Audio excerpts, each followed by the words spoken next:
After 98, they banned us. They said we couldn't come back. See, that's a fact. That's a fact of the pool. 2000 was there. Yeah, there you go. I'm hot right now. So. That's just the way the night's gonna go, bro. Thank you. Appreciate the warm up. We got a heckling group here. Is that what we got? Gonna heckle us? The thing up above is the two old men just throw stuff at you. They actually had a heckler at No, the that's a golf legit thing. question. Par 3. You got any idea? Oh, there he is. Make it start. What do we got? Just one there. Was it COVID that they banned it? Sergeant. Gotta remember to say sergeant.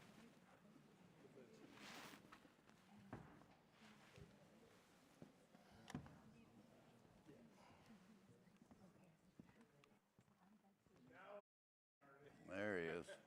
Thank you for coming. Feel free, there's seats at that end or this end.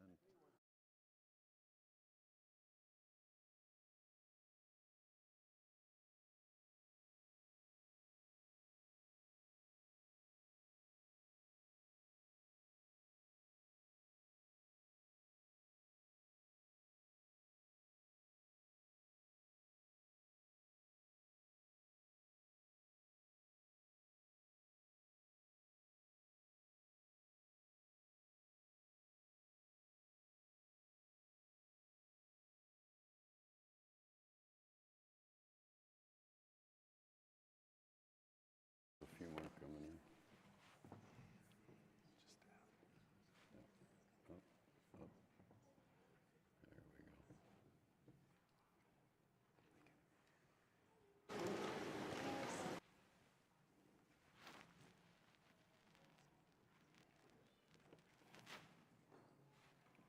There we go. Okay. We'll start the meeting.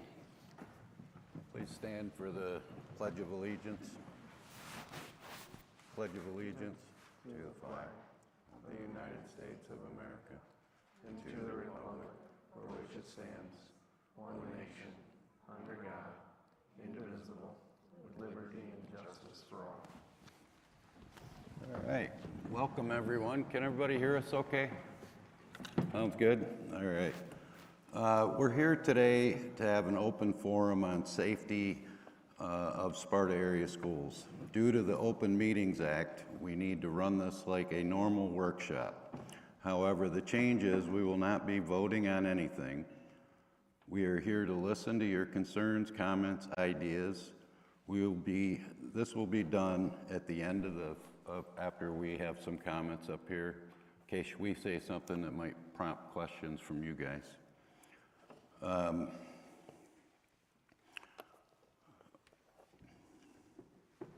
We will stay here as long as needed to answer your questions and inform you as much as we can. Our goal is to leave today with everybody feeling good about what we are doing to protect our students and staff. Please know we do not have all the answers to this crisis our country is facing, but we will do what we can and what it takes to keep our kids safe. I'd like to introduce our board. Actually, I'll introduce, I think I know everybody. Officer Tom Costas is our SRO. Tim Driscoll, board member. Amber Brenner, board member. Aaron Bormas, board member. Amanda Van Streen, board member. Joel is our superintendent. Kim is board member. Kim Mileski. Mark Ulster, board member. Jason Russell is the Secret Service representative that we've hired. Consultant, okay. And then Sergeant Price at the end. And then I'm Andy, the school board president. I'd like to start out by stating that everyone on this board has grandchildren, children, nephews, nieces, many friends within the Sparta school system. I've had 3 kids graduate from Sparta and now have grandsons in the high school and in the middle school. We are parents just like you are. We would do anything to keep our kids and your kids safe. I was told when I got on the board to write a note and leave it in front of me at every meeting. The note says, "Always vote what is best for the students of Sparta." This is what we do. We're not always right, but our intentions are. I would also like to mention the staff. In my opinion, we have the best staff in Michigan and perhaps the country. They spend so much time being mentors to our students. Some of our kids spend more awake time with our staff than they do at home. They love and care for your kids like they're their own kids. I have seen this firsthand.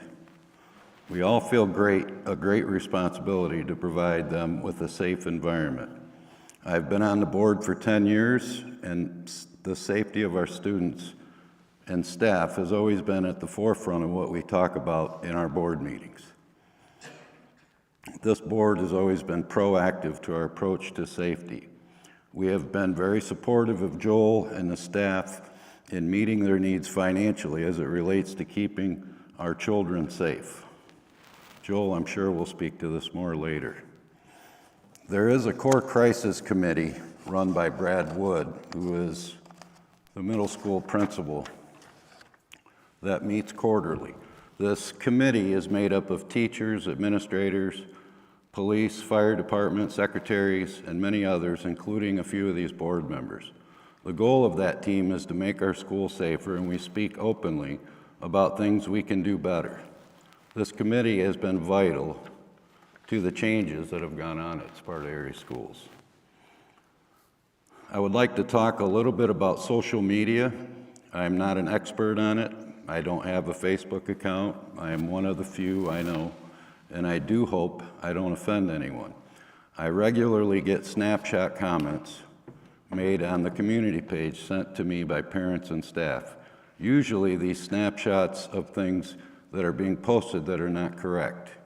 In our recent high school incident, within 10 minutes of being reported, we had an intruder. Someone posted, "I hear there's a gun." Or it was also posted, "He is beating up kids in the hallway." Neither was true. I watched a video myself, none of that happened. Again, I'm sure Joel will address this as well. Stacy Rumsey and her staff and our SRO Tom acted immediately within a few steps of the door. They did an amazing job. Were there lessons learned? Absolutely. There always are. I would just like to say, if you don't hear it from our school system or the police, please show patience before posting rumors. All that does is create undue stress for those who are trying to handle the situation, or other parents who read it as fact. If any of that were true, we would make you all aware of the situation. One of the many lessons learned is to find a better way to get information to you all faster in this type of situation. We are constantly working on ways to be better at this. Lastly, and I hope everyone picked up a flyer on the way in, we all need to advocate for law changes as it relates to threats to our schools and our children. Right now, there are no laws on the books to charge people who threaten kids.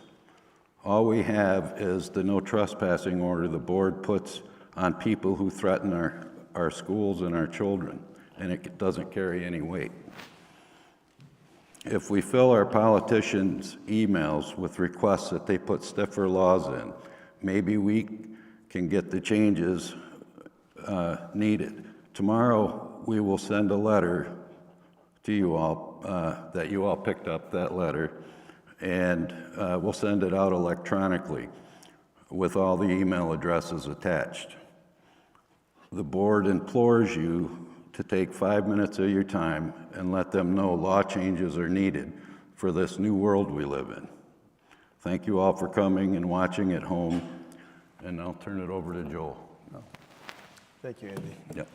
Again, thank you everyone for being here tonight. Obviously, our purpose tonight is to help to inform all of you in our community. We are also live streaming for those individuals who can't participate. It will be stored on our URL that you were shared previous to this meeting. So if you know someone who's not here, please let them know that as well.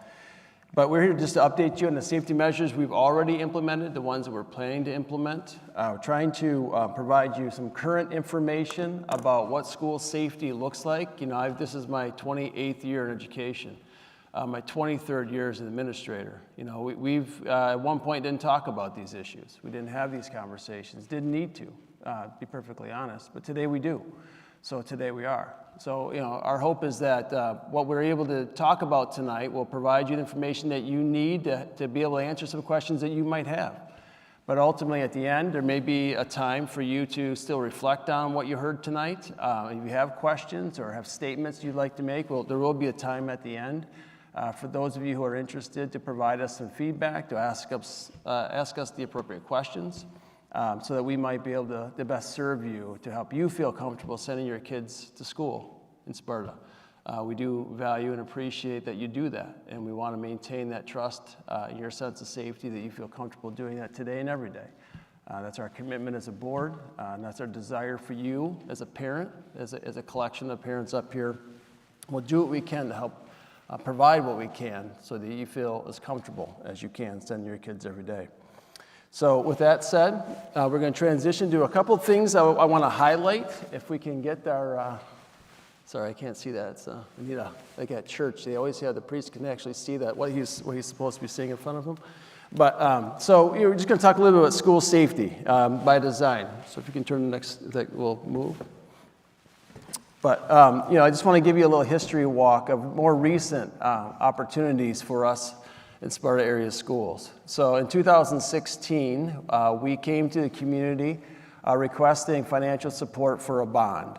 Within that bond was a plethora of opportunities for our kids, but also within that was opportunities to provide a safer learning environment in today's day and age. So that started in haste in 2017. Thank you to those in our membership tonight that are tax-paying members of Sparta area schools and provided us those resources. We're able to change some of the entrances in our building. So you'll see in 2017, we opened up in August new secure entrances at Ridgeview, Appleview, and the high school. The purpose of that was to mitigate access other than through one port of entry, right? So some of the offices had to be moved, they had to be renovated, they had to be reconfigured so that, you know, transparency and ability to kind of control who's accessing the facility. That was the first and foremost thing that we did. Again, keeping the bad actors out, right? So is part of that design. But also in 2017, we had extensive additions of security cameras throughout the district. Again, obviously from the inside and outside of the building to provide us information, to provide some security footage for those situations we might need outside. Again, an investment thanks to the community members of Sparta area schools. In 2018, we made a decision to hire a school resource officer. That was one of the few in the northern Kent County at the time. Now, obviously, our peers around us have followed us. The CP at Comstock Park was ahead of us. You know, obviously, Tom Costa is our deputy that's every day in our facilities, not just during the school day. He's at evening events. He's available whenever or wherever. There's a number of times on Saturdays or Sundays. Tom and I are exchanging communications as needed. But the intent of that is having a good guy on campus, ready to help in the event that that's necessary. We've been very thankful and appreciative of that support and security along the way. Prior to 2020, we hired secure education consultants. Jason Russell is on the end here next to Sergeant Price. We began our partnership with Jason then. He helped us evaluate our design for the middle school. There's very few middle schools being designed and built in the state of Michigan right now. And prior to 2020, there was only one in the previous 10 years. So there wasn't a lot of models that we could look at. So using Jason and his wealth of expertise as a former Secret Service agent, as an educational security consultant, helped us shape a lot of the design elements in that middle school that would provide a sense of safety. Again, we're building schools, not prisons. So we're going to be trying to find that balance between what does safety look like that enhances the educational environment. For those who have walked in the building, it's a beautiful facility. Lots of glass, and glass sometimes is a concern for parents, but glass is visibility. Glass is an access point for us to see what's going on in and around the facility, which that was a real important element for us. Natural lighting is essential for the brain of an adolescent learner, but also for the adults in the building. It provides them an opportunity to see what's going on outside and inside to provide an immediate reaction and a safety mechanism for our kids. throughout that design and consideration, there were some tweaks that, best of minds come together. Jason provided us some feedback, say that's a good idea, that's a bad idea, change that, do that. And as a result of that, we think we've integrated those current elements, and I say current because it's changing dynamically. Jason might be able to speak to how we are now advised to react to active shooter events differently than 3 years ago, 4 years ago. And it's constantly evolving and changing. As each incident occurs, unfortunately, we learn. And unfortunately, there's lots of learning that's taking place in our schools and across the country that we're continuing to react to and evolve and adapt so that we provide the best possible scenario for our learners and our staff. And then obviously in August of 2021, we opened the Early Childhood Center. We used a lot of those same safety elements as we were configuring and revisiting the design of a 1956 build. It's different when you're building ground up, right? It's easier to implement a lot of elements when you have a clean slate. We were using some old clay, right? And we had to reshape that a little bit. But we were able to bring a lot of these same elements into the Early Childhood Center that we learned from that process for the middle school. And we feel very confident and comfortable with a lot of what we've been able to integrate and adapt into an environment that at one point they didn't need to think about these types of things. One obvious one is we've been there. The playground is inside the building. Those schools back in the 50s are all built with courtyards. Well, courtyards aren't really conducive in a lot of educational elements, but we're able to retrofit that to produce a beautiful playground for our little kids to engage in.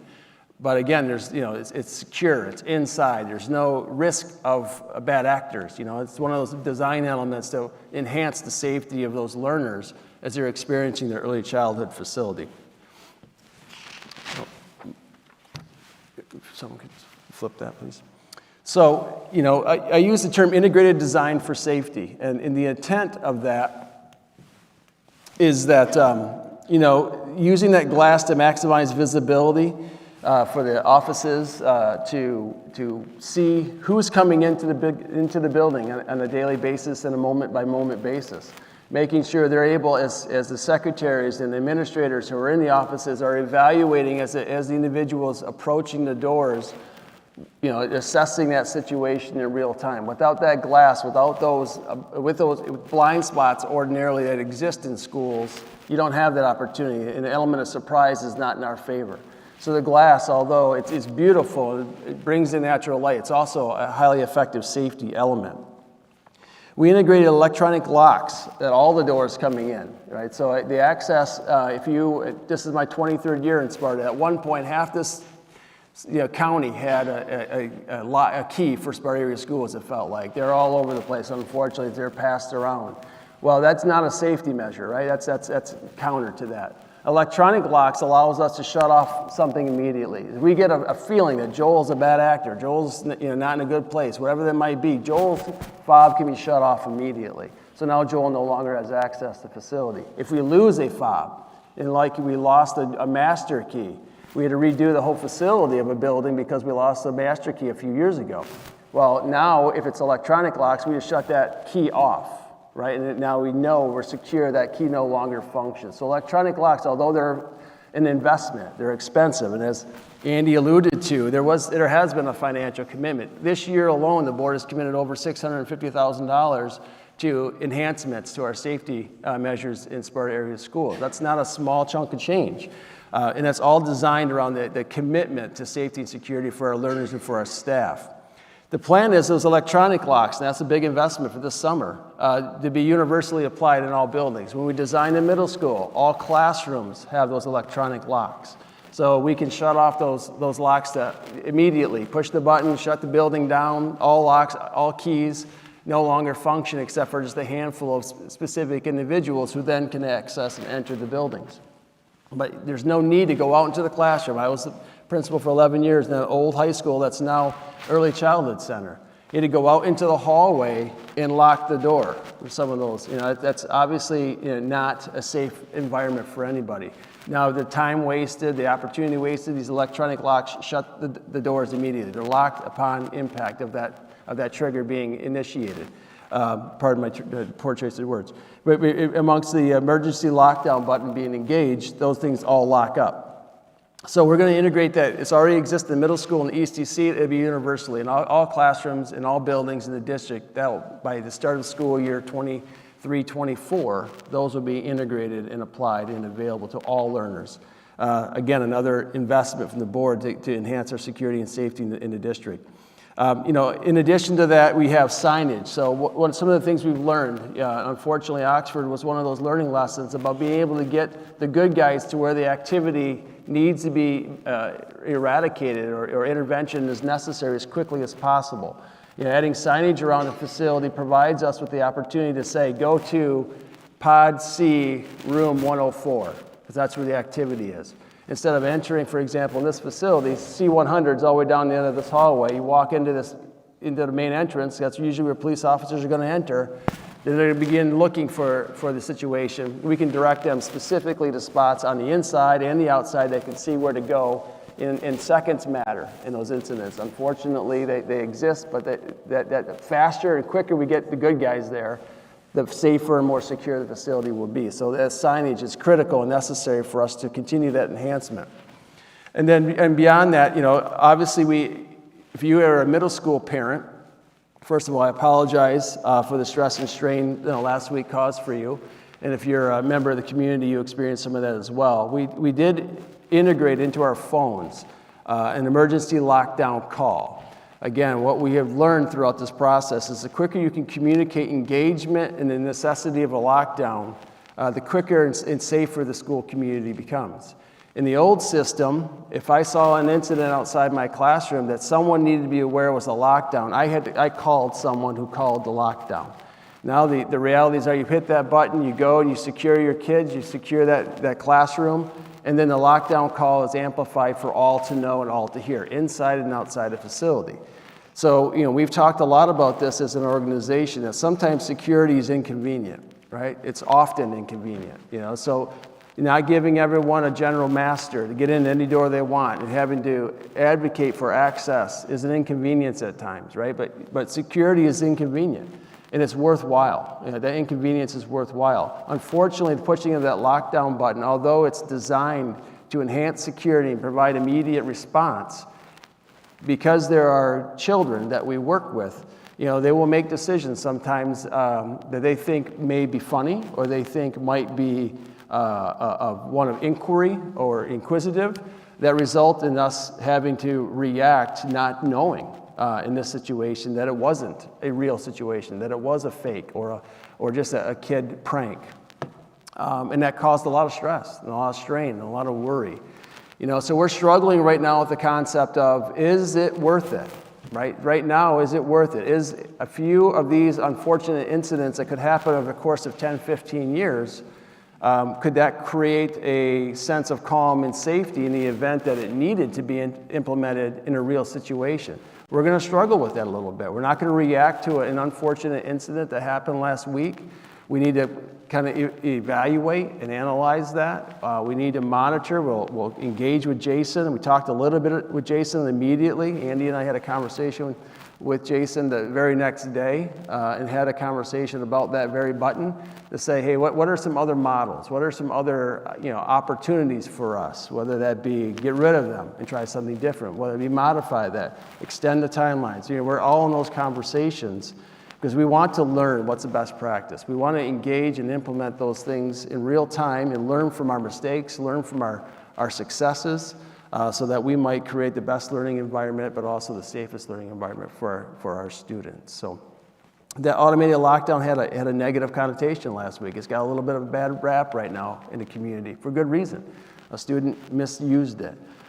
Those of us who are old enough to remember when they initially put in those, fire panels, the fire bars, right? You pull that, it gauges a fire drill.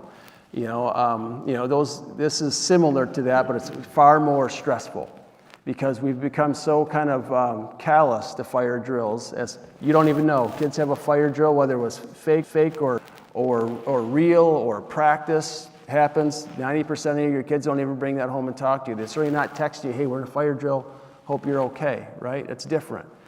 We recognize that's different. We're not trying to make them the same, but that's stressful. Those kids reaching out to you and you as a mom or a dad, that's horrific.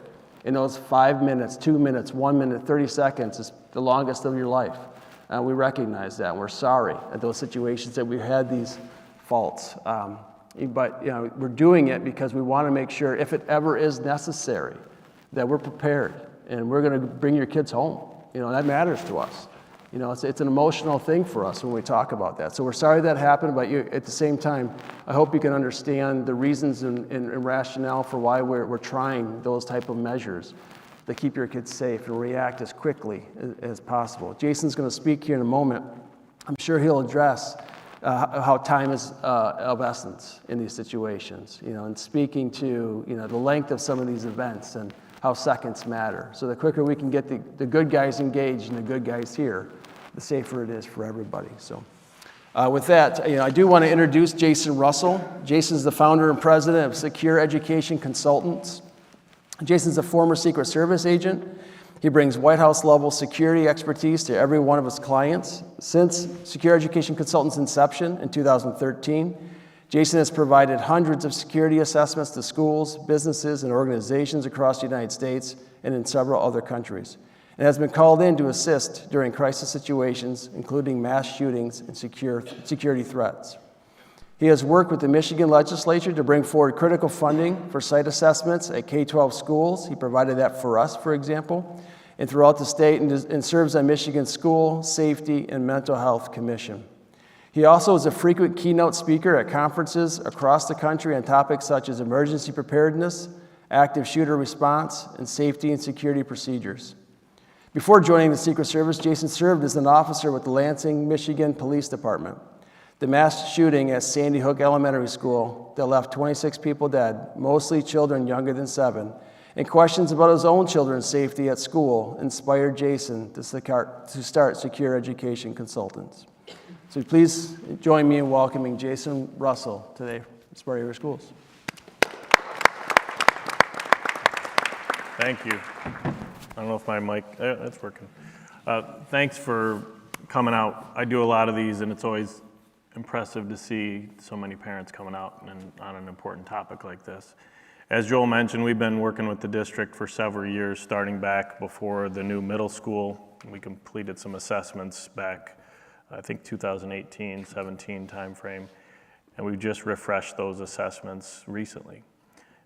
The purpose of the assessments is really to look at everything that touches safety and security. So we're looking at policies, procedures, physical security, and one of the things that I'll point out is we've really been engaged in to some extent with the district throughout that entire time, answering questions and assisting in making any adjustments.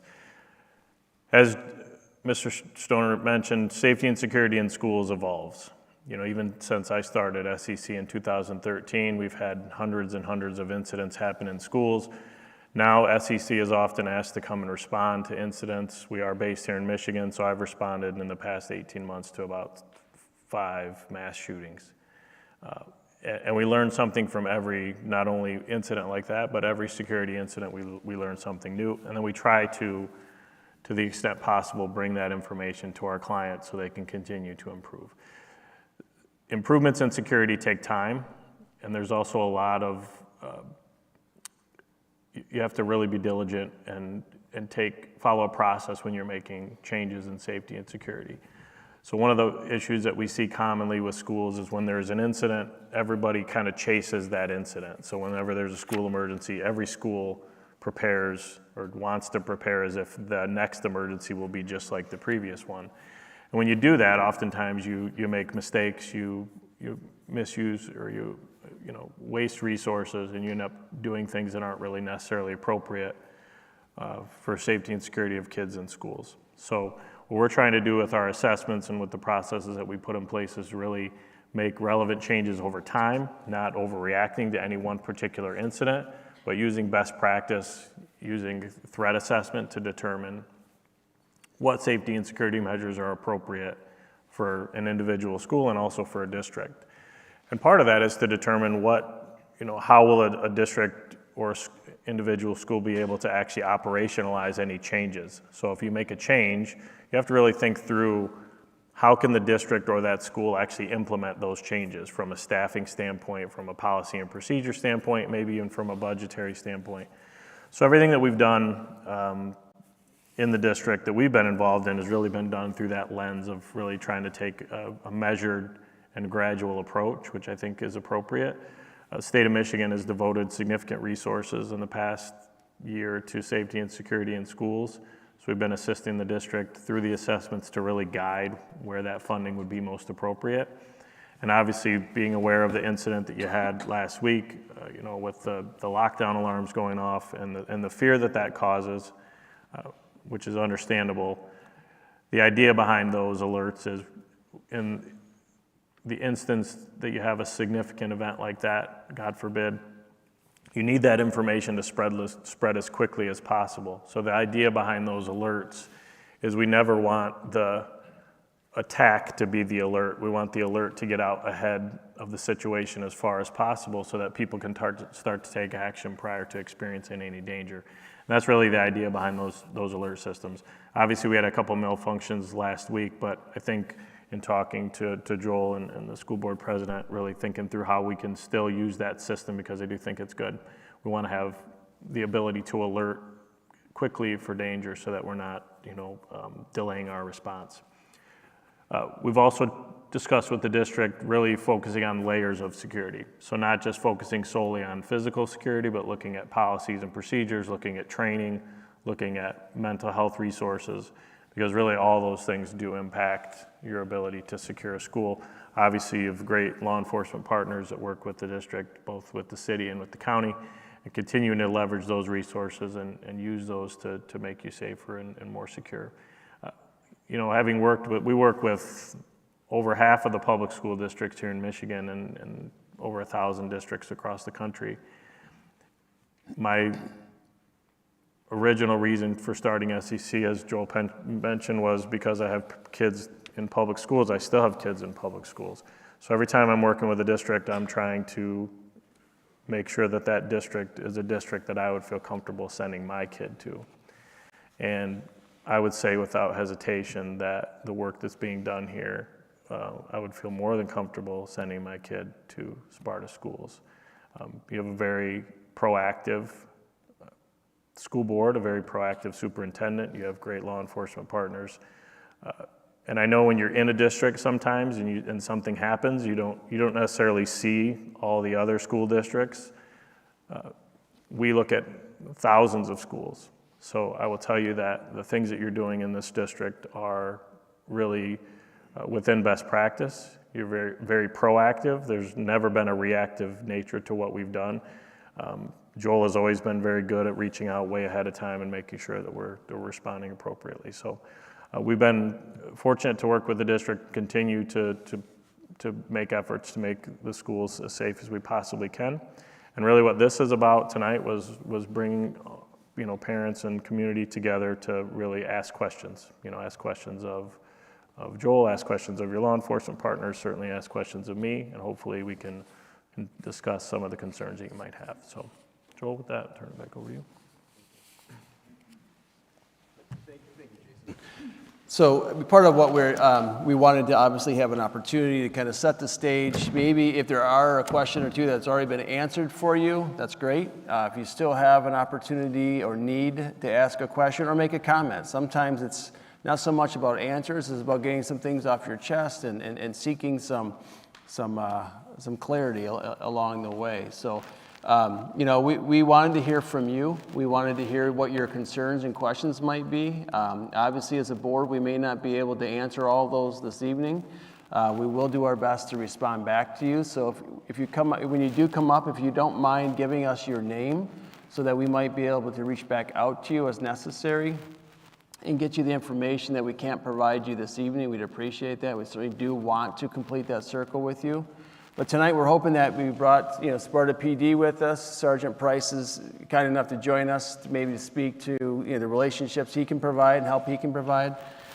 Deputy Costa is with us, and obviously with Jason here as far as those levels of expertise that's beyond our capacity. We lean into these experts because that's what they do. They don't educate kids, they keep us safe, right? So we'll take care of the education. They're going to help us keep your kids safe. But if you have questions, please, these microphones are here for you. Come up, state your name, ask your question, make your statement so that we might be able to circle back with you as needed. Please don't be shy. I have a couple of questions. My name's Jamie. One might be jumping a little bit, but as far as security with the children, I'm assuming next year, when they're entering the building, are they going to be able to carry backpacks, or how is that security going to look as far as, like, we're trusting the kids coming in with backpacks, blah, blah, blah? Like, what is that going to look like? So presently, there's no change plan for a procedural to be able to carry backpacks into the buildings. Some of the buildings actually permit them to carry backpacks class to class, and presently there's no plans to change that. Okay, So next year, to answer your question, yes, they'd be able to carry their backpacks. okay. So now, is there any ever like, hey, I want to look in your backpack, or like if there's suspicion, or what does that look like? We do that. I'm going to Or lean how to. does that stop? I mean, because I know with that's other fair. schools right now, they're dealing with children bringing in backpacks with Right. things inside their backpack. Yeah. That shouldn't be in their backpack. Who knows if it's gonna be like obviously they can get anything in, like what will that security look like, I guess? is Yeah, the Deputy question. Costa, would you mind speaking to the process we employ for searching any persons or backpacks? Yes, most of the times the search are performed by school officials, not by me, to avoid violating any Fourth Amendment rights or Fifth Amendment rights. In case that we were told they may have a vape or cigarette, we have, the officials have to search their bags, not me. I have been present, recording the whole thing, just in case, something we said later, but I don't ask any questions, I don't do any research, it's all done by school. Okay, and then I have two questions. Is that fine? Okay. As far as security, when you talk about like the windows and stuff, that's amazing. Didn't really understand like what the windows were until you guys talked about that. Is there any other security, like cameras, or that will be on the outside of the building, or that are currently on the outside of the building? Yes. Because the school isn't all windows, so I know that there's blind spots. What does that look like? Does someone walk around the building, or do like a perimeter check like every so often, or how does that work? Well, Deputy Costa does perimeter checks. He does, walk around the campuses. He's obviously, he's one person. He's not everywhere, obviously. But we do have cameras on the exterior of the buildings and the interior. We have every entry point. We have a camera. It's more about seeing if someone did enter for going back and evaluating that. We're not monitoring that 24/7 necessarily right now. But there are cameras at all the main entrances in the event being able to track and monitor someone coming up into the complex or onto the grounds. And then obviously with glass, being able to see them. Because of the last incident, do you know how long that individual was outside waiting to walk in? And that's my question is, if there is something, or if there are doing perimeter checks, it would have raised like a flag. Like how long were they outside waiting to get in? Why was he able to get in? Because he was sitting there waiting for that door to open to sneak in. That's correct, yes, you're accurate. So he was able, if you're talking about the high school incident. Correct. He was able to enter into the building because the front main doors are unlocked, and then the second chamber is where the locking mechanisms are engaged, okay? So you can get into that vestibule, but you can't get anywhere beyond that. And he was able to access, and this is an example of this building being retrofitted. And we've had a conversation We should probably about. say they, though. We shouldn't say he Pardon or me? she. What's that? I just don't like you're saying he. We should probably say they. Because I feel like you're calling out one individual as a he, and Sure. We're making it obvious they were that we able, probably yeah. all know who it is, but we don't need to know who it is, I think, Sure. at this point. Thank you for that. Yeah, yeah. They were able to enter into the building, and they were able to be unseen because there was a block wall in that vestibule. It's the only space in the district where, because of its retrofitting to an older building, as new as this building is, that has a block wall, and as a result of that block wall, was able to sit unseen, sitting behind that block wall. And then once a student exited, slipped through the doors and entered into the facility, was immediately seen by staff and addressed and approached, but continued on. Okay, those are my only questions. Thank you. Yeah, thank you.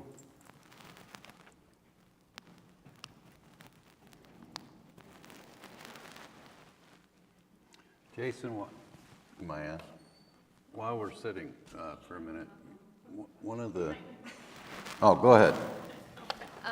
My name is Rachel Genchevsky. I have a daughter in the high school. For that incident that happened, it was my daughter's lunch hour. Her table was the first table walking into the cafeteria area. She came home that day, told me about it, and if he were to have a weapon, I am going to say he because he deserves to be called out. If he were to have a weapon, my daughter probably would not be here today. Has anything been taken care of between the timing of the handicap doors? Is there a way to lock the handicap door and have an office personnel watch to see if it needs to be unlocked for the handicap personnel? Has anything been changed with any of that? So with the mechanics of the door, no, nothing has been changed. I tested it on my way in tonight, so I noticed. Oh, okay. So one of the things that is different and provided an additional, I guess, deterrent for us was that we had added a kind of a two-way mirror type of finish to the windows of those doors with the assumption that when light differential was equitable, you wouldn't be able to see into the building, wouldn't be able to see out. But because of the light at that moment, during that moment of time, the light differential was inverted. So in essence, you would not be able to see the individual on the other side of that glass. So Veronica Rolston, who is our secretary who is engaging children as they enter the building, because of that sheen, wasn't able to see him in a timely manner. So we've changed that. We've peeled that off so we have better clarity into that vestibule from her point of view. We could see it from Denise's point of view in that main entrance point, but that view was being shaded, so she couldn't make out. So we did change that piece, but the mechanics of the door, we have not. Could you look into changing the timing of the doors closing and opening at different times? Who cares if they have to wait for a second in the vestibule before coming back in? I mean, to rely on just being able to see through a door, and if somebody's even going to be looking, if somebody's going to be coming back through the door, I mean, that's kind of like taking a huge chance. I'd rather have more of a timing mechanism put on those doors, because walking in here tonight, I could have easily slipped right on through. Yeah. So, Yeah. yeah, or even moving it closer to the office more instead of the furthest away. I don't know. Yeah. But that's a huge thing for me is my daughter, if he were carrying that day, she wouldn't be here. And I'm not going to stand for that. And also I have a few questions about the middle school. Wow, this mom took a huge hit, took 10 years off my life. So I had the incident with my daughter in high school, and then I had a back-to-back double incident at the middle school. From what my children have been telling me, has been some pretty crazy stuff going on. And then from what I've been getting on the administration side, it has just been, we had 2 accidental trips. Well, a lockdown, there's no way to have an accidental trip. How is it? I mean, seriously. The first one was not accidental. There was a student who pushed the button intentionally, wondering what would happen, per their tale. And then it engaged the system, and we went into lockdown. No one was, the administration ordinarily, if they're going to do a drill, someone knows, right? It's a practice. No one in the office was aware. None of the staff was aware. So everyone made the immediate assumption that this is happening for intentional reasons. And we moved into lockdown, which is part of our safety protocol, assuming it was the real scenario. Upon moving in this scenario, we were able to quickly see that it came from a specific classroom. Tom was on campus. Tom entered the building, cleared that space. Brad and I soon thereafter followed him in. Not best practice, not protocol, not probably something I should have done. But you just go in, and then we were able to discern that there wasn't a legitimate threat following Tom, right? He was the one making that decision. And then we released the lockdown. So that was intentional. The next day, there was a staff member moving a phone. And part of this is why we talked about that lockdown button, unintentional. So phones, and they have like save this phone number. You can push this, and it's a quick dial. It's saved on the phone. Unintentionally hit it while moving it to clear something on their desk. Became aware. So I get like 2 or 3 seconds to, oops, made a mistake. Let's hang that up, and you can cancel it. She wasn't able to do that quick enough. Immediately went, we moved into lockdown, immediately found out it was her. She contacted the office, it was me, it was an accident, this is not a real thing. My kids, they heard it. We went over and made an all call immediately within, less than a minute that this is what happened. That was an accident. The first one was not an accident, it was an intentional act by a child pushing a button, similar like if you pulled the fire alarm, right? Okay. Wanted to see what was going to happen, and we're addressing that accordingly. What are the consequences happening to that child for pushing the button? So it can set like a straight across, don't touch this button again. Right. Yeah, so there are, in the handbooks, there are consequences for egregious acts such as that, and those can be anywhere from 5 days suspension, 10 days suspension. The most a building principal by law can suspend a child for any one event is 10 consecutive days. To suspend someone on the 11th day, it would take action of the Board of Education and every day thereafter. So, I mean, again, I can't get into the details of that, but all I can state is I feel confident the board is willing to apply all means necessary given to them under board policy to address situations such as that. Okay, and the following rumors with this child, with this student, there were following rumors that my children came home with. Right. I didn't send my kids to school Thursday or Friday because of this. Right. How is that being transparent to the parents? I mean, we were just told it was an unintentional push and then it was this, but there was no explanation behind it.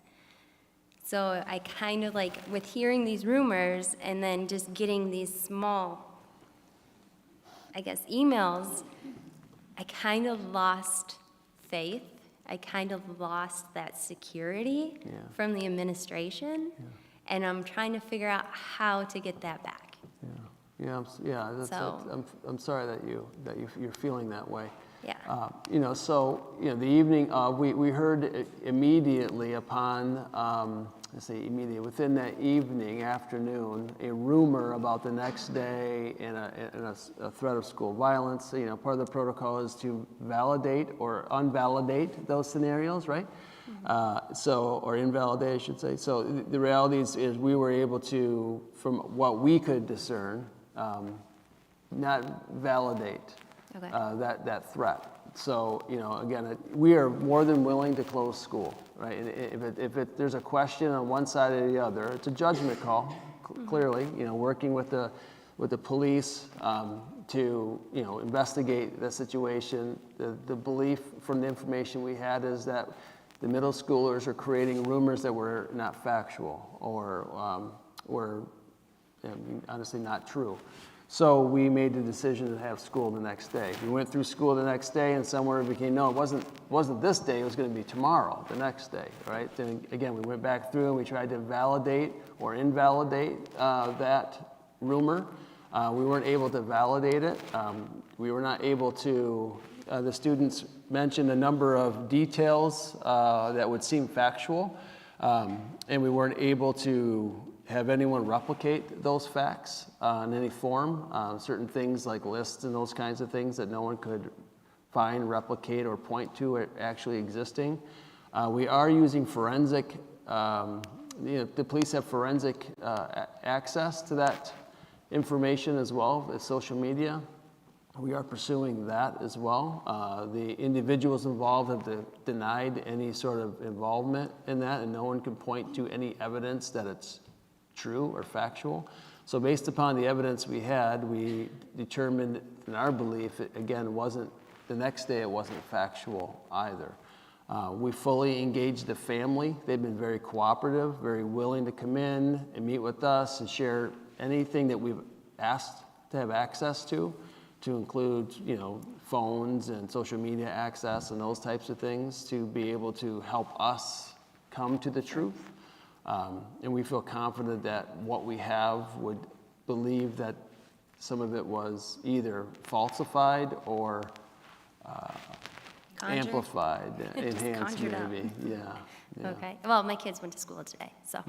Yeah. Well, fortunately, it was fake. I mean, fortunately, it breathe. wasn't true, and there wasn't any. Those rumors weren't true, and obviously that's something we're all celebrating. But obviously, I understand it's 2 days of lost education for your children that we'll never get back. So that there's a cost to that. So Right. I'm Well, sorry you I mean, experienced that. with the accidental push on Thursday, I feel like it was just a whole day of lost education for all of those children. So, because they were already, so. All right, that was it. Thank you. Right. Thank you. Appreciate your words. Hi, Shane. I was going to bring up that part about the rumors and everything, and I think maybe having an email that explains exactly what those rumors were, because it's hard to talk to your child and say, this one's not true, that one's not true. So, I don't know, be maybe a little bit more transparent exactly what those rumors are. Yeah. Okay. Somehow. We're still not finished looking into it, right? But yeah, there was a couple different rumors, but yeah, you just listing those out and saying, Yeah. these are the things we're investigating, we're not finding any validity to these, so that you could have that conversation with your children Right. at home. That's fair. Yeah. And I also, when I first went to the middle school, she started middle school last year. And the first thing John and I looked at was all that glass up in the classrooms.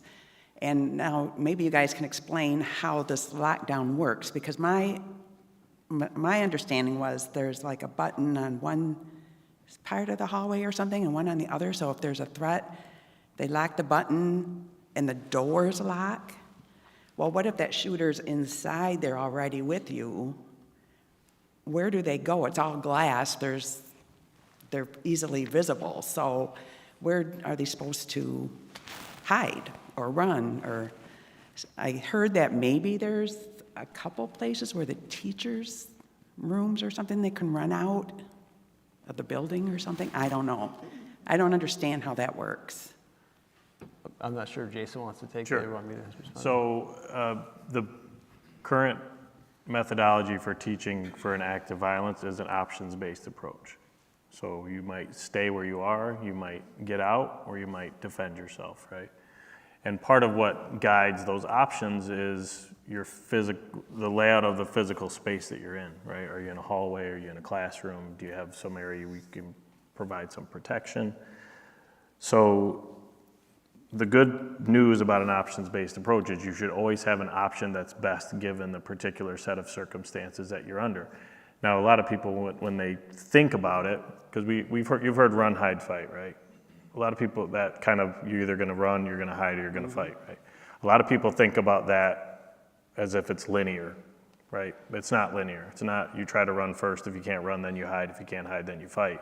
It's actually, you take your set of circumstances that you're faced with, which would include, what is the makeup of the space that I'm in, right? Is it am I in a hallway where I can't get into a room? If I am, then I'm gonna probably choose to run, right? And you have to make the best decision given the set of circumstances that you're faced with. So we did try to provide as much space in the rooms as we could to provide a little bit of cover and concealment. So they're not fortresses, but I'm also not a fan of building a school based around a very unlikely emergency, right? Your kids are still more likely to be struck by lightning twice than they are to be a victim of an active shooter situation in their school. So I think we need to, keep that in perspective. I understand that there's a fear of it, but if you look at the actual incidents, although we see it on the news every day, it is still extremely rare, right? So when we designed the school, we didn't design based on the emergency, we designed based on an educational environment. And we inserted security features, some that you cannot see, into the environment too. So including some glass features. So we certainly didn't want to share everything that was put into the school so that people knew exactly what was vulnerable and what wasn't. But the district focuses on an options-based approach for that. So depending on where the students are and where the teacher is, they may choose to evacuate out a window, they may run out a door, they may decide to lock down in their classroom and stay safe.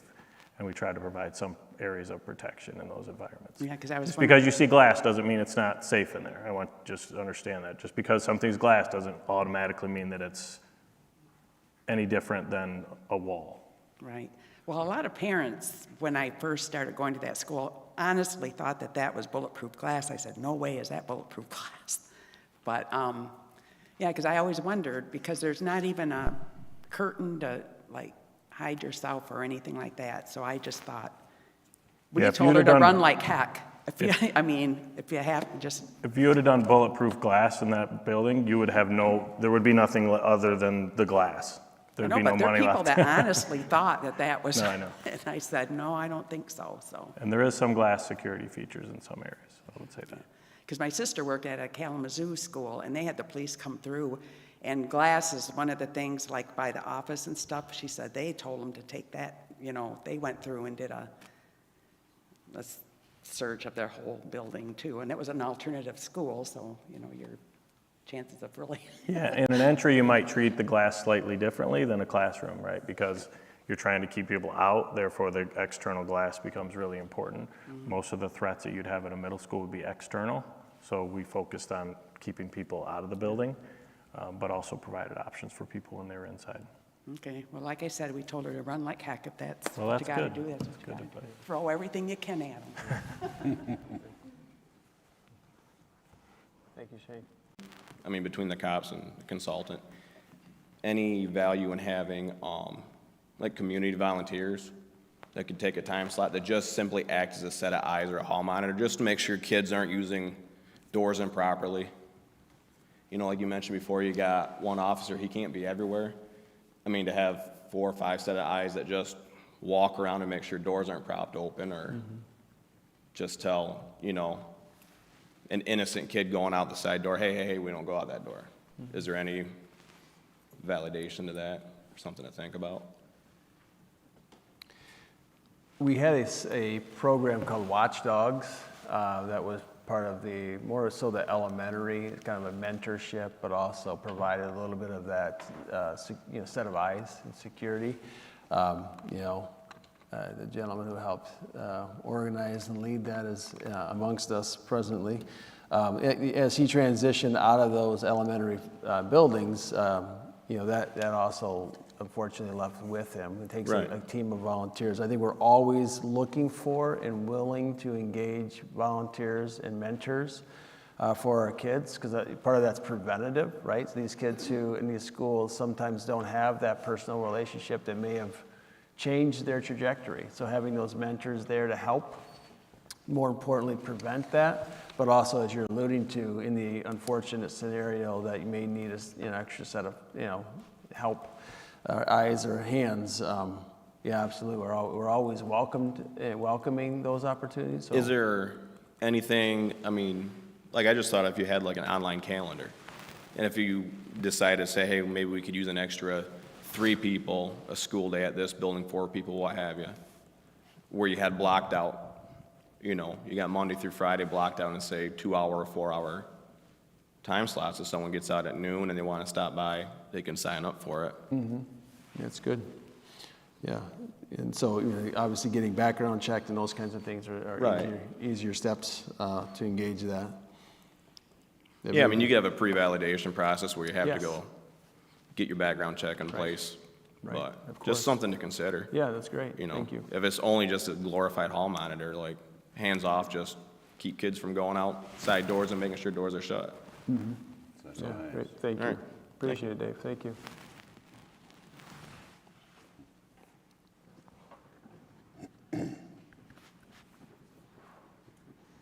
My name's Brooke Carter. I have kids in all 5 school buildings, although one of the kids is in a different school building in a different spot this year. He got moved out of Ridgeview for a little bit, but other than that, usually all 5 school buildings. So it doesn't matter which building it is on a daily basis. I'm worried about all of them. I've got ECC through the high school this year. My question is about what the kids are told to do, and we kind of touched on it quick. With, you know, it depends on the situation, but what I've been trained at work and at school and different things, because it seems like we do all this kind of training all over the place now, right? Is that you're supposed to escape if you can, and you're supposed to fight if you can, you're supposed to hide if you can, and it's gonna be situational, right? If you jump from a 4th-story building or window, that's probably gonna be a fatal fall, but if you can jump from a 2nd-story building, you might break an ankle and be able to crawl away, right? Like those kinds of things. When I talk to my kids about what happens when they've got drills or when the accidental trips happen, what they're telling me is, my teacher told me to stay in the classroom and we couldn't leave. And that they don't have any options to that. And my kids, I try and tell them over and over again, I want you to run and then we'll meet at the Westco or we'll meet at the Starbucks in the family fair, and those are the 2 spots. You just run, I don't care what door it is, you just leave, right? But that's not really an option for them, the running part. So my oldest tells me that it goes freeze, right? Because that's what you're supposed to do first. At least that's the message she has gotten from this. And then after that, and that means like hide in place, freeze first, and then fight, and then run would be the 3rd thing. And so I just am wondering what's actually happening inside of the classrooms. I think that we're kind of assuming that whenever this happens, all of the kids are going to be in a classroom, nobody's going to be moving, it's not between classes, nobody's going to be in a bathroom, nobody's going to be in the lunchroom. And that's not where the kids are all the time, right? And so what do they do in between? And I also realize if we tell all of the kids to run outside, that just changed where the shooters will be next, right? Like they'll just stand outside of the building and wait for the kids to empty out and start picking them off in the parking lot. So what do you guys tell the kids to do? If I do have my kids understand that I want them to run and meet us at different places, are the stairwells unlocked, or am I having my kid exit a classroom only to be like sitting in a hallway where they're actually locked in by electronic locks and then can't get out of that area? So that's great first clarity around electronic lock systems. I think Shay had mentioned maybe the same thing, or someone may have mentioned. Those locks keep you from getting into the space, but because of fire egress, you have to be able to get out of those spaces. So it kind of like creates these little hubs or little houses of security, right? So you're inside, you're safe. If you need to go outside, all the doors have egress access to get outside of those spaces.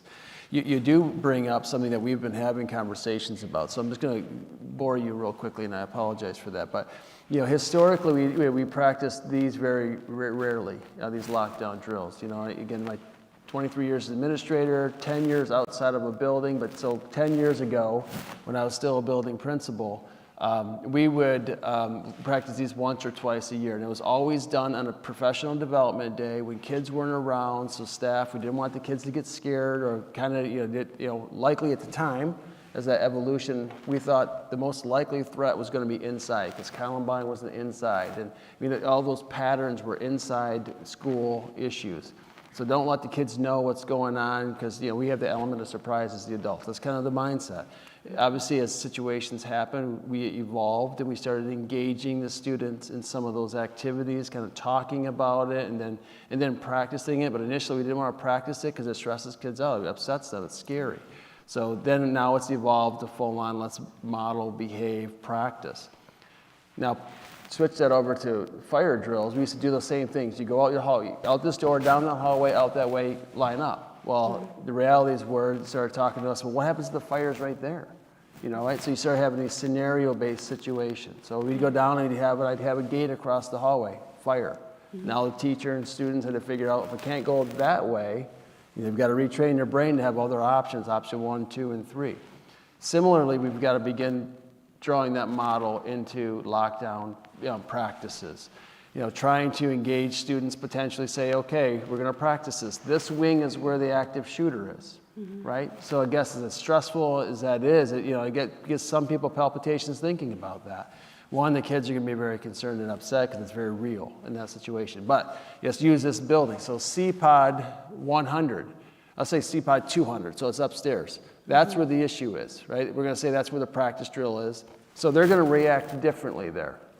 Whereas if you're B-pod here, you're out, you're gone. We know what's up in C-pod, we report that, you're able to react in those situations. I think I missed this earlier, but how is that part communicated? By text to phones or a big sign that flashes in the hallway? Which part, I'm sorry? This is in CPOD second Well, we would floor. have to predetermine that, but in a drill situation. Obviously, in a real situation, you're going to use sight and sound. Okay. Where do we hear it? Where do we see it? What do we see? What do we hear? It sounds like gunshots are a long ways away. Now we can discern from that we have an ability to escape and go, if we're hearing it over here, that's a ways away, we can go out this way. Okay. We're not going to obviously simulate that. That's too Right. traumatic. But, talk about for just teaching kids in this scenario, maybe it's just maybe we're still flushing this out. Maybe we're just dialoguing about it. Hey, if this happened up in C200, what would we do in this classroom? Well, we would, if we knew it was up there, we could hear it, we were informed it was there in some fashion, we would probably look to escape. And this is our escape route. These are the places we'd leave the building and we'd just run, we'd get away. And later on, determine a rendezvous point. Some of the things that we try to overthink is, well, where do we want to go then? Let's get everyone to Holy Family. Let's get everyone to, the reality is, and this is something that Jason can speak to, dealing with Oxford specifically, the number of agencies and police officers and the time it took for them to be there, they're setting up so quickly. In our campuses, in essence, there's uphill and downhill. Well, kids leave the facility. The good guys are cutting off the doors. No one's coming up the hill, right? No one's going, into those areas. They're shutting that off, and they're containing the situation pretty quickly. So, they'll be engaging and directing traffic for kids, et cetera. So, to go back to your scenario, we need to begin practicing that, and that's new to us. That's not something we've done a lot of. Okay. But it's something that we recognize we need to begin to evolve in how we work with students to go back to that scenario-based. We've been trained scenario-based as educators, but linearly, avoid, deny, defend, avoid, deny, defend. We're all acronyms, ADD, ADD. And then you start thinking linearly. We've got to do a better job of, writing dad or I don't know. We like acronyms, right? Yeah. So we need to begin training our brains to think. These are 3 letters we can use in any order. It doesn't have to be A first, then D, then D. It can be D first, A first, then D. We have to begin practicing that, though. And we recognize it as a scenario. And then other things too, I'm wondering about, like when they do decide to stay in the room, like my daughter said with the high school incident that they barricaded a door upstairs. Awesome. But I want to know, like, how many students grabbed something to throw in case somebody came through my door. And I get that this is not a frequent scenario, and the kids have a greater likelihood of getting struck by lightning twice. But I've worked in children's mental health at inpatient units, and my husband has worked for the sheriff's department for a while. He knows you through work. And then I was a paramedic for Grand Rapids, down in Grand Rapids for 15 years. So I know what it looks like to come onto a scene and set something up quickly and all the different agencies and all that kind of stuff. And I can only imagine the chaos of setting everything up quickly and doing a response of this. But I also know that these kinds of threats are not few and far between, that right now there's real threats against this school district, that even if we don't know what they are, there's a kid out there thinking about this and kind of mulling it over in their brain. And maybe that kid won't ever carry it through. Maybe they don't actually have access to a weapon or whatever, or maybe they'll graduate and it'll be summer vacation, we'll luck out this year. But I just know that even though it's not happening, and right now they're more likely to get struck by lightning twice, I know that the threat is really, truly there. And I just want to make sure that we're practicing as much as possible. I also know that we can't just, it's not a cut and dry thing either, but this is real. So I do appreciate your time. Thank you, So, thank you. Can I speak to, and it was what I was going to ask Jason earlier. When we had a meeting, when I first met him, he was going through the report with us. And one of his comments that stuck with me was people don't wake up the day of and decide to go shoot a school up. Mm-hmm. They just don't wake up. And, it's up to us as a community to be able to recognize what's out there and report it. Yeah. And we need to catch this stuff before it gets to the point where we're doing shutdowns. I agree. And then the mental health aspect of it is big. And we've added mental health people at Sparta area schools. Five, six? Yeah, 5, you're right. Yeah. For, in my head, just that reason. Yep. We want to try to catch this before it becomes something and get them the help they need. But Jason, when you said that, I had never thought of that you're right. People don't wake up and say, I'm going to go shoot a mall up today, or I'm going to go shoot a school. That's pre-planned. There's evidence of it. We always find it after, but we need to be better. And, we talked about this list that we don't have evidence of, or this stuff. And I just remember my son, if he came home and said, I saw this list and my name was on it, I'd have dragged him by his ear down to the superintendent and said, you tell him what you saw, and you tell him who did it. And then, we have to be better, I feel, as a community at recognizing these issues, because they're real, they're here, they're not going anywhere. Yeah. Somebody, like you said, is thinking. Yeah, and what I learned too from watching inpatient mental health stuff was, how many other real threats we have to our community too. I saw a lot of them, and I saw people, go to various agencies and places because they were that real threat. And because they weren't doing anything right then, it wasn't a law enforcement issue, it was a mental health issue where we took care of them. But they're real threats, and they're all the time. I do wonder about with the rumors, right?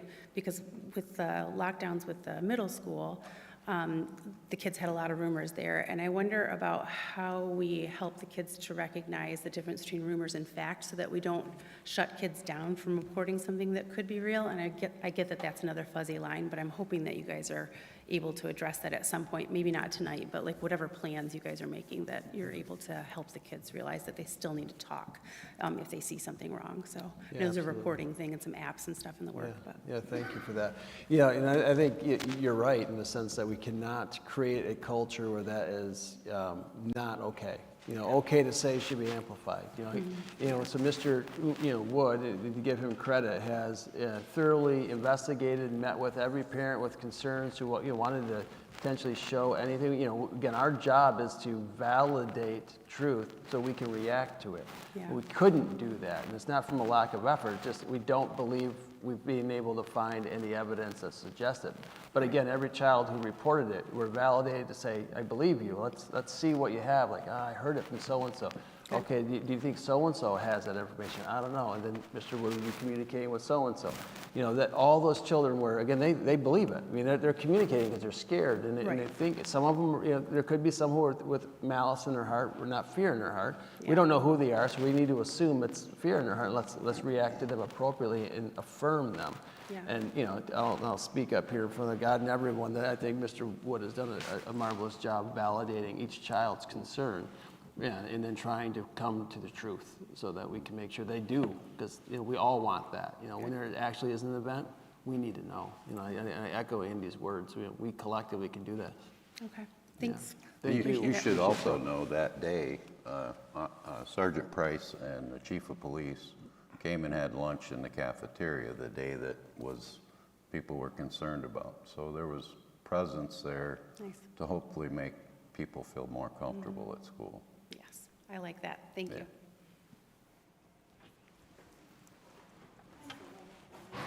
Please. Sorry, not sorry.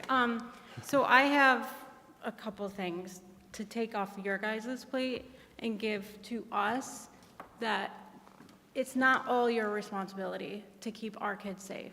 We have to do, as sitting here collectively as a community and parents, we have to be talking to our kids about mental health. We have to be doing check-ins with them. We probably all know the student that had, caused the last lockdown probably didn't have that. Lock your guns.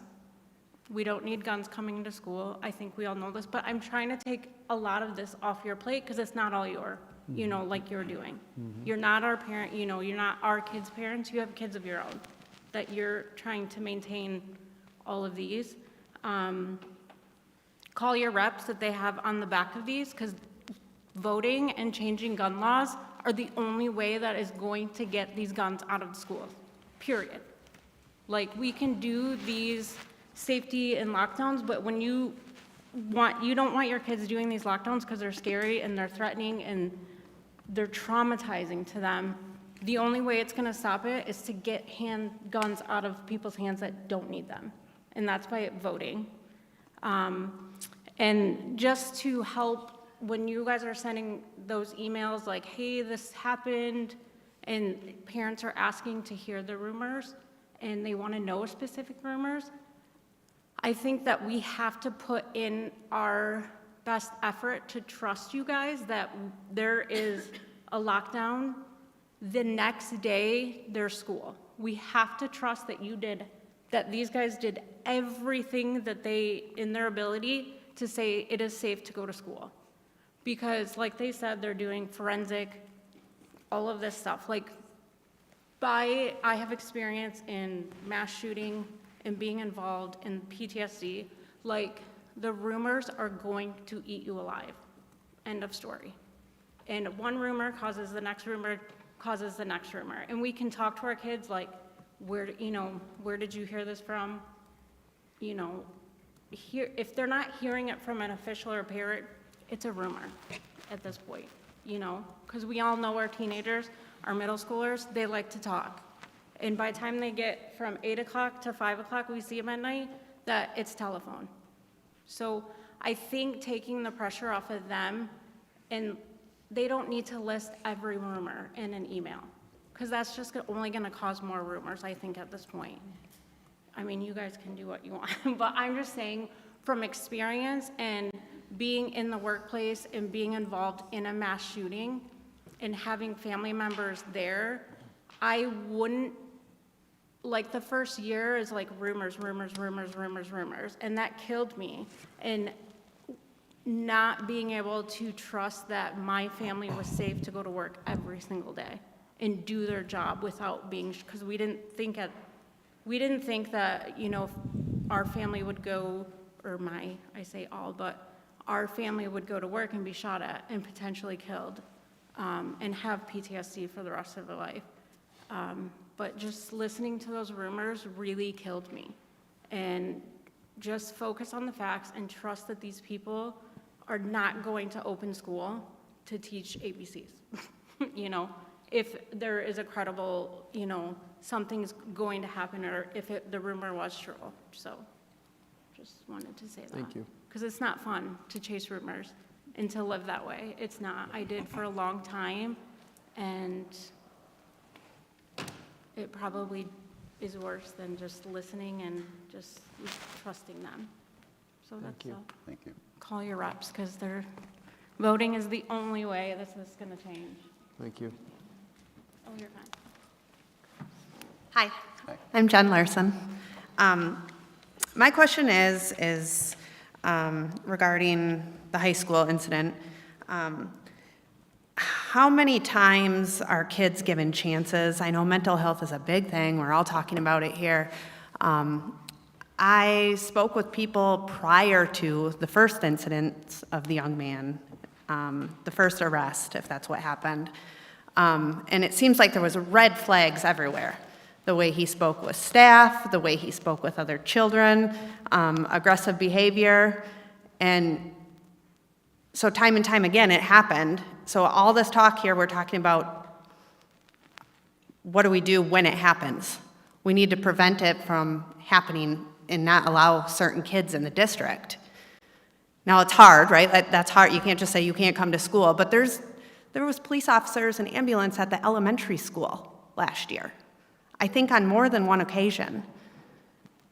So is that a red flag right there? Is that kid gonna, in another year, come back? Because he didn't just wake up that one day saying, I'm gonna shoot up the school, but maybe there were all these red flags all along, but yet we're just trying to help him, but we're still letting him, her, she, in the school all the time to try to help them.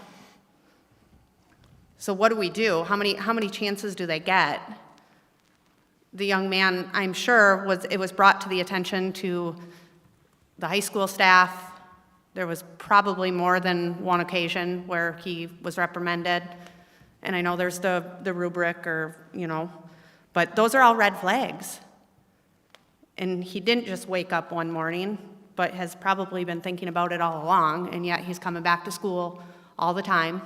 And again, in the elementary level, I don't know the child, I just know what happens. My kid comes home from elementary school and says, the police were there, the ambulance were there. I mean, that's scary. Is it an aggressive child?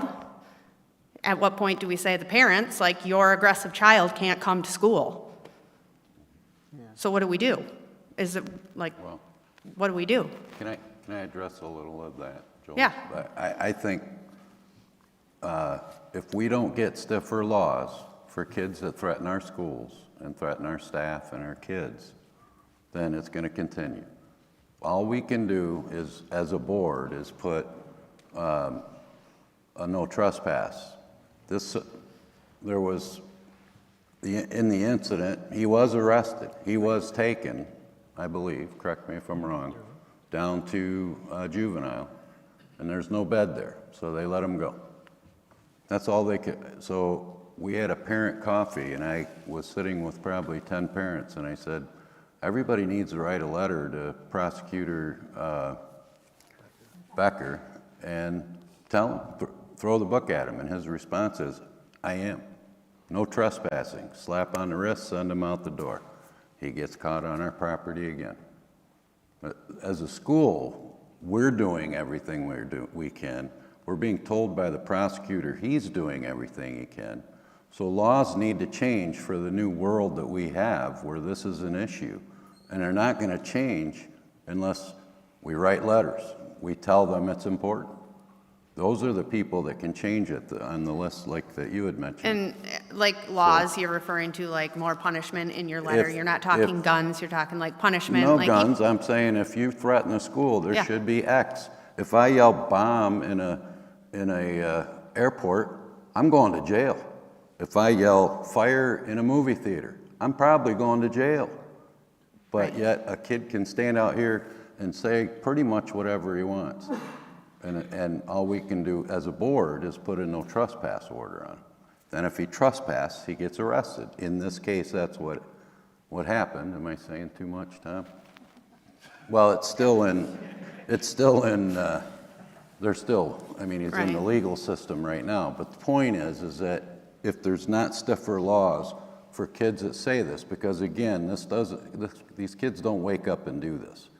There's signs. Is that like an immediate expelled if they threaten? Like what is it in the rule? Like if somebody threatens, I've read it before, but it's pretty big. Yeah, so if there's physical assault of a staff member, volunteer, or third-party contractor, a drugs or weapons violation, CSC, criminal sexual conduct, those are qualified.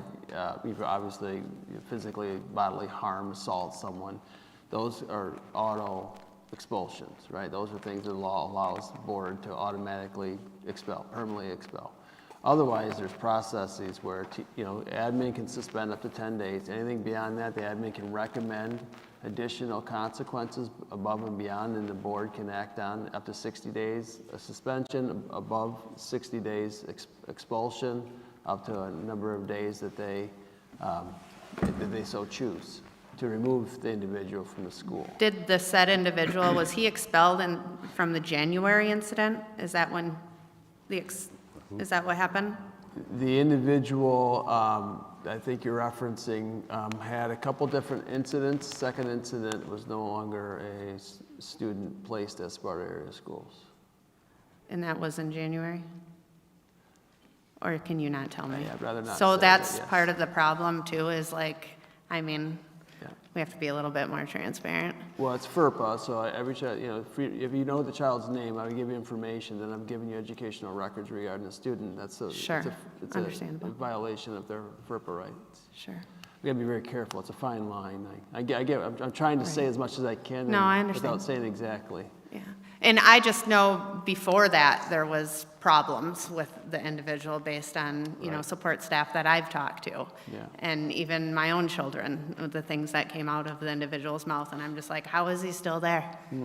So, Yeah. at some point, the school has to take charge too sooner, I believe, than allowing it to happen for so long. Thank you. Yes. Fair.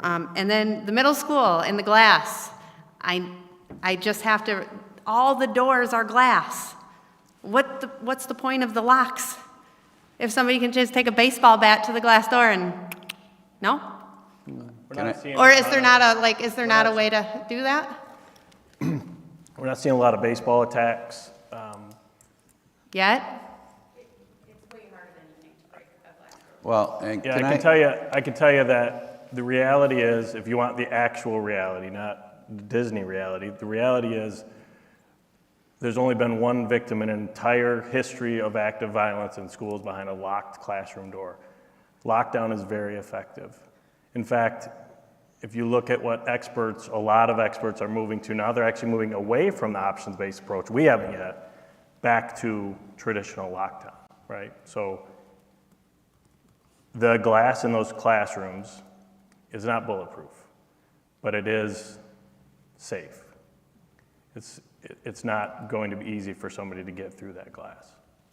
So, and once again, I think it's that balance between designing buildings for education of kids and allowing them to have collaborative learning experiences and all those things, and then, or designing a prison with books in it, right? We want to try to strike that balance somewhere.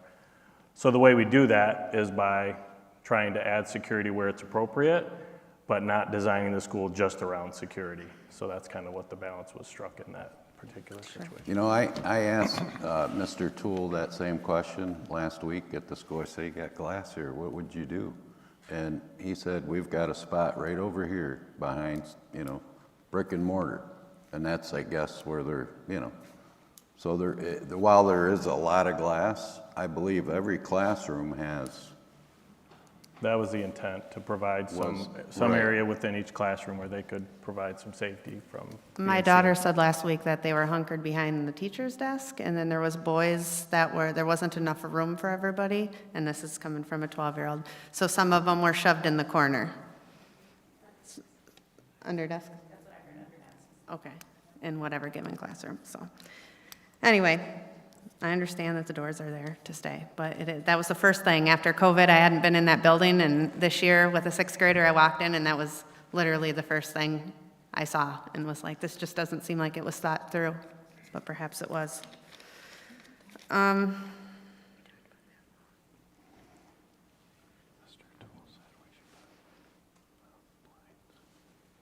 As far as when the young person entered the room, or entered the school, what's the procedure? Is staff just followed him to the cafeteria? Is staff supposed to not make contact with anybody? I mean, I wouldn't want to be going towards somebody if I, thought that they had a weapon or whatnot, but what's the procedure? Everybody just goes like this, and then we let the kid walk in? Board policy would allow you to intervene physically if it meant the safety and welfare of safety of yourself or others. So I mean that is a consideration that staff have to make in those real-time moments. In the situation that you were referencing, Deputy Costa was engaging him very quickly and discerning whether or not he had weapons on him. In the event if he had a weapon, he obviously would engage it differently. initially, the evaluation was, there was no weapon, and it was factual. So the effort was to de-escalate versus escalate. In the event, again, if there's something were to be different based upon scenario, obviously Different you'd action engage. taken, sure, understand. Yeah, he'd have the, he can speak to what rights he has under that in that scenario, but he was fully engaged and ready, I can tell you that. And then the last question is, when the upperclassmen leave the building or whatever during the day, and it's just a flood of the doors opening, maybe that process needs to change, because I've walked in myself just through the 2 double doors, so, Right. When skills is happening or, those transition points. Yeah, and you could blend in Yeah, so easy, I feel, Right. going in there. Right. I'm sure the kids would actually even hold the door open for you. right, yeah. So. Well, part of me is like, thankfully, they're gentle people who are being respectful, but at the same time, I understand your concern, and that's something that obviously Stacy and the team are having dialogue about, is like, how can we find that balance? Funneling them off of the office might be the solution, it's obviously a consideration, but trying to balance, again, similar to, And then lastly, I know there's a gentleman talking about, extra security or whatever. Is it, I'm sure everything's expensive these days, but even like an alarm for a door prop? Like to know that a door is open? Because they're getting those propped, exist. no matter how many signs are there. I mean, somebody's breaking the rules. Yeah, that's something that, obviously as an organization, we're investigating, because there are districts that have, once the door is ajar, specific doors that are, mechanically set to close. If they're left ajar, there is a triggering mechanism that beeps an alarm, and that's something that there is conversations about how to integrate those into the system to know who's wedging out open doors. And generally speaking, the wedged open doors is generally athletics after school in the high school, or cleaning crews after school, those types of things. But we'll know who, we'll know when, if we have those alarm systems. But they do exist, and that's something we need to consider and look into. Right. Thank you for that suggestion. That's it. Thank you, guys. Yeah, thank you.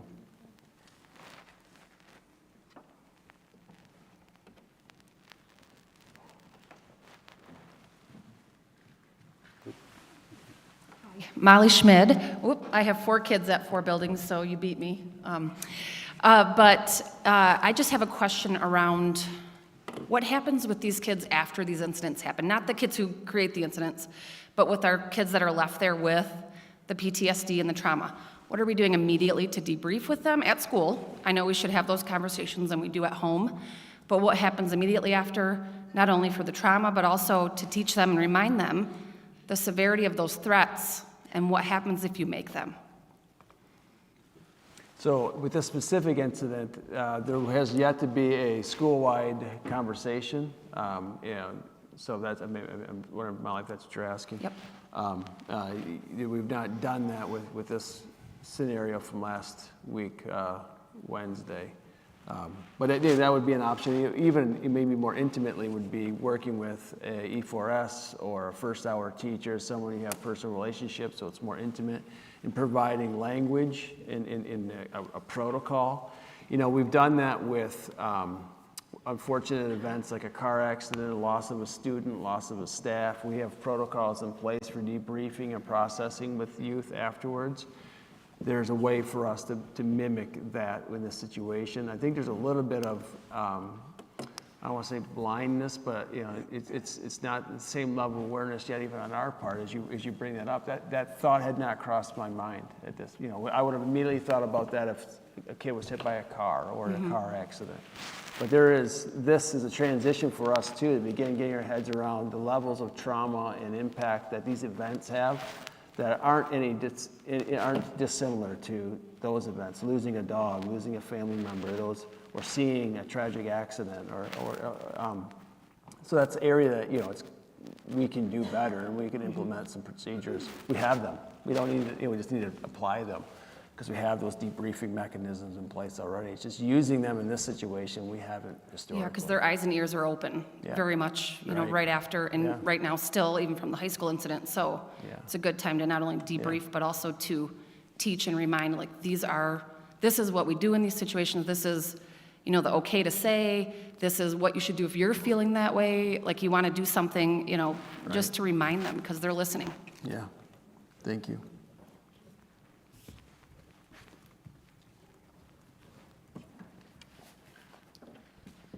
My name is Connie.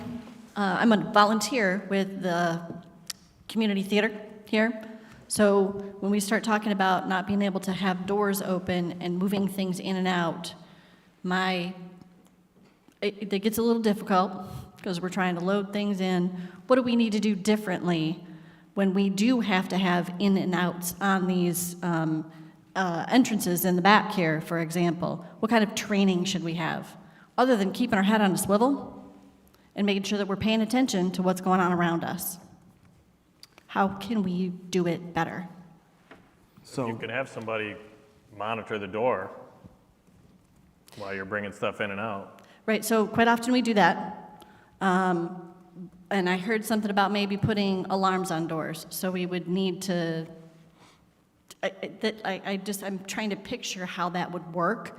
So we don't have to worry about it at the moment because we don't have alarms on the doors. But we do have situations where we're bringing in 2 hours worth of things to bring in backstage.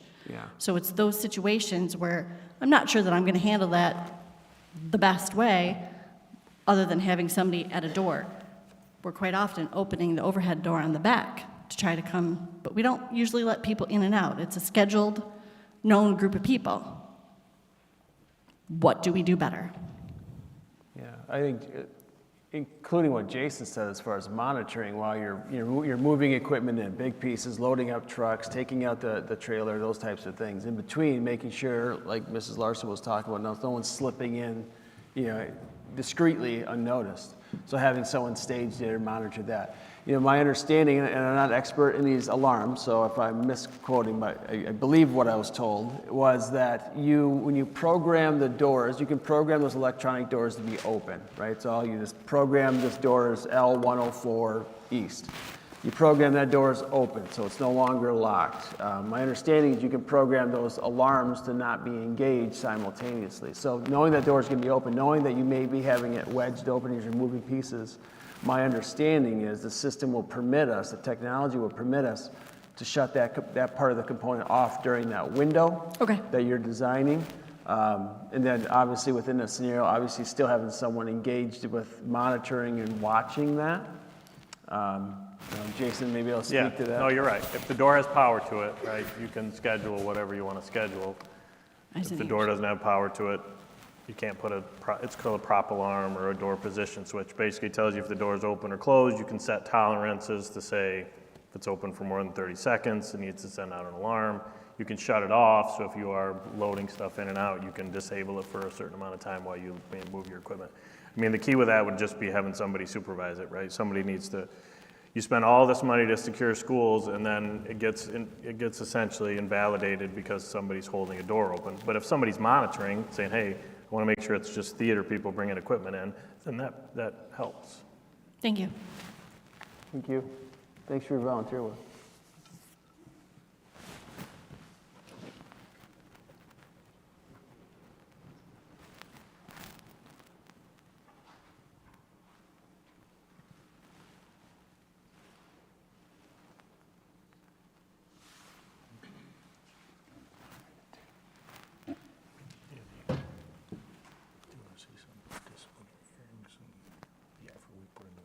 Is anyone else interested?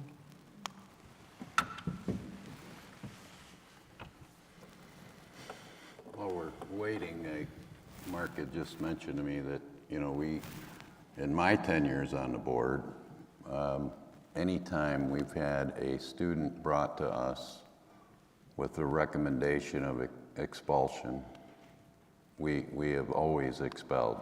We listen to what our administrators and our staff say. They're the professionals. We kind of just enforce what they say, and we've had to address recently, I would say in the last maybe 5 years, even younger kids, Appleview, kids that ages you wouldn't think we would have to talk to, but we do. And again, every expulsion comes with, I believe, automatically a no trespass order on school property.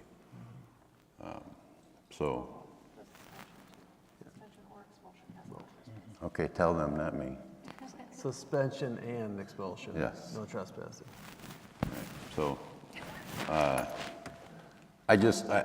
Mark, I agree, we needed to make the point that, this board hasn't been pushing back at all. If a child deserves expulsion, we give them expulsion, we get them out of our school system. But I think in hiring the additional mental health people has also helped recognize some of those kids. But we need time for, we just did it in the last year, right? 2 years? The five new is in the last, yes, you 2.5 know, years, so yeah. to see those effects may take a little time, but I'm confident we will see those effects. Okay. Name's Hagen. Since we're talking about mental health and stuff, about just even the after, what about the before? Just even check-ins of the kid that's being, like, just even, you can kind of tell that they're not having a good day. Could you have, like, a big brother or big sister kind of program where it kind of goes like, hey, I notice you're kind of having a bad day. Give something, smile, because it does help. Because then it kind of triggers that thought of, maybe I shouldn't bring that gun to school because someone was nice to me. Do we have something that does, you said you got more mental health, which is amazing. Can we utilize that and make it as a program to be cool, to be able to talk, to be able to be kind? Because I'm sure all of us were, like, not kind at one point or was being called names. Right. To have that one kid that was kind to you changes a lot. Yeah, thank you. So. Yeah, so, did you attend Spartan schools? I did. You look familiar. I did. Yeah. I graduated in 2008. 2008? And I was bullied. Yeah. So, and unfortunately, the teachers didn't think it was the biggest deal. And unfortunately, I turned it into my own hands to make the deal better. Yeah. And I don't want to do that for my kid as well. Right. Because then I'm like, I did the same thing, but you know better. Yeah. Well, How can we change that to be, just to be nice, Right. just to be kind, say hi. Yeah.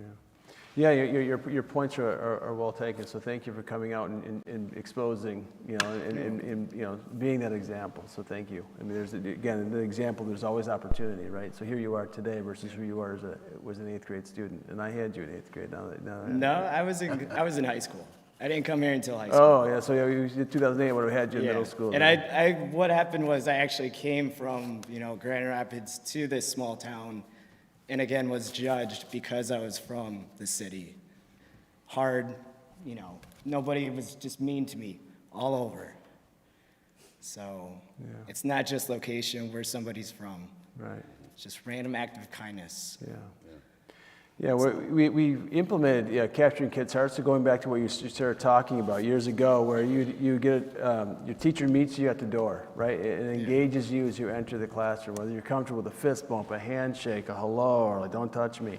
Whatever engagement, where the teacher has the opportunity to read you in that moment, and then use good things. Sometimes kids, especially at younger ages, they share things that are good things. They're not truly good things, right? But it's on their heart. And I remember when getting in trouble, I'd go to the counselor's office and go talk to them why I was angry and why I was doing this. And it wasn't just one time; it was twice a week, and it was all the way up until I was like, you know what, I'm not angry about that anymore.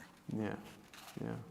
And continue to engage in those conversations. The mental health workers that we have blue slips and yellow slips depending on the building to be able to say, hey, I need to talk to someone about what's on my heart and mind, so they have that opportunity. We have peer advocates. Our high school is better at that, obviously, for age and inappropriateness than middle school, elementary. We do have links groups that provide opportunity for students to engage in it's cool to be nice activities. And celebrating the differences that we exist, emotionally and intellectually and socially. Just to celebrate those differences. And I think as a district, I'm proud of the efforts, but obviously, as you're alluding to, there's always opportunity to get stronger and better. But I appreciate the message, and we can take that forward. Thank you for having us, guys. Yeah, thanks for being here.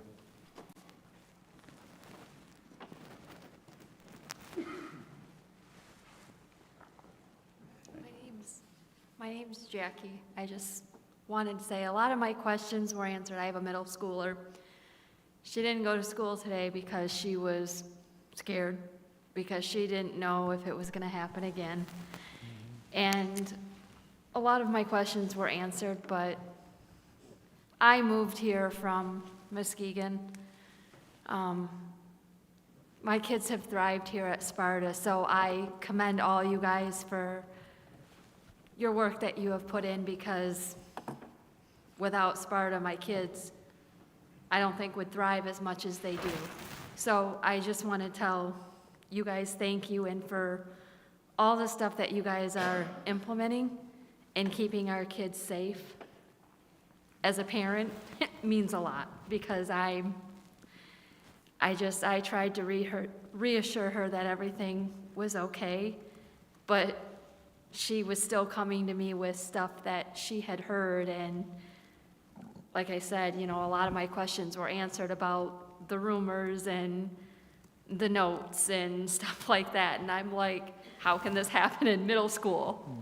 I mean, but I just wanted to give you guys credit, because what you're doing for our kids it means a lot. So I just want to thank you for your guys' work for keeping not only my kids safe, but so. Thank you.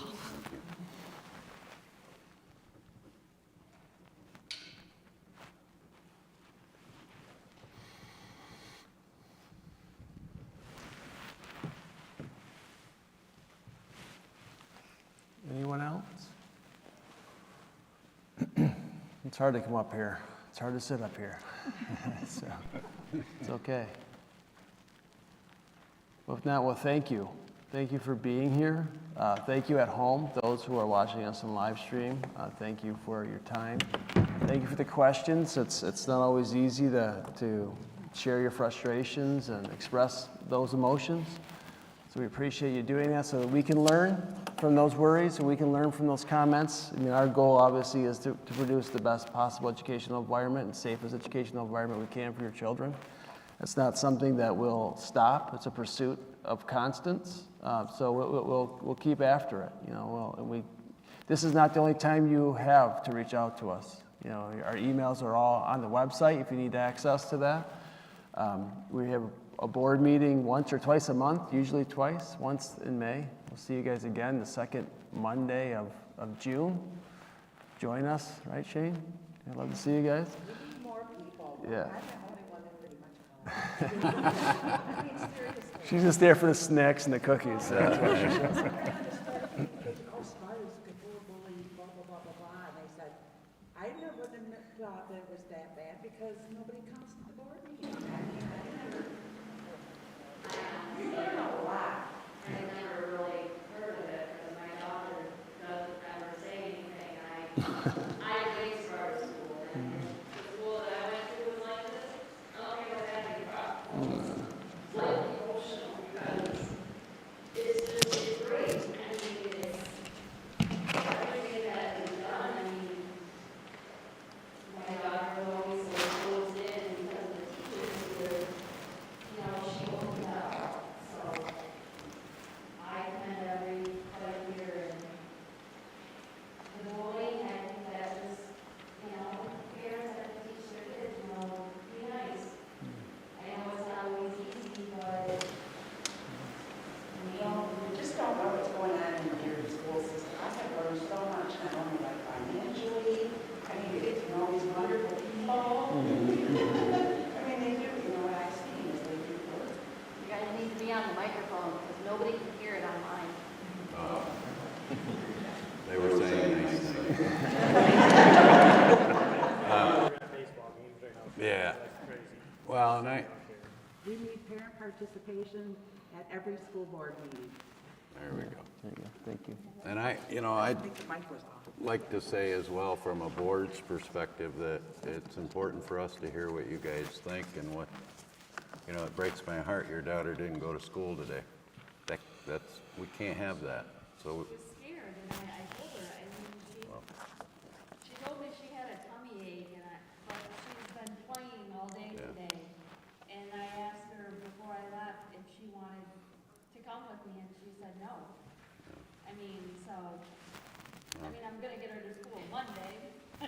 Man, I think that's one of the bigger takeaways from today is how do we make our kids feel safe at school? How do we get back to that so they're not afraid to come to school? And obviously lots of things. I'm sure we'll be talking about how we walk in these doors over here but all that is stuff I think we all needed to hear, and trust me, it'll be talked about, all of it. So we appreciate you coming. So thank you. No other questions? Do I need to do anything? Need a motion to adjourn. Huh? So I need a motion to adjourn. I'll make a motion to adjourn. I'll support. It's been motion and supported. All those in favor? Yes. Those opposed? Well, why am I the only one talking up here? All right, thank you, What'd you guys. guys Have a good have? evening. Drive safely home. Thank you.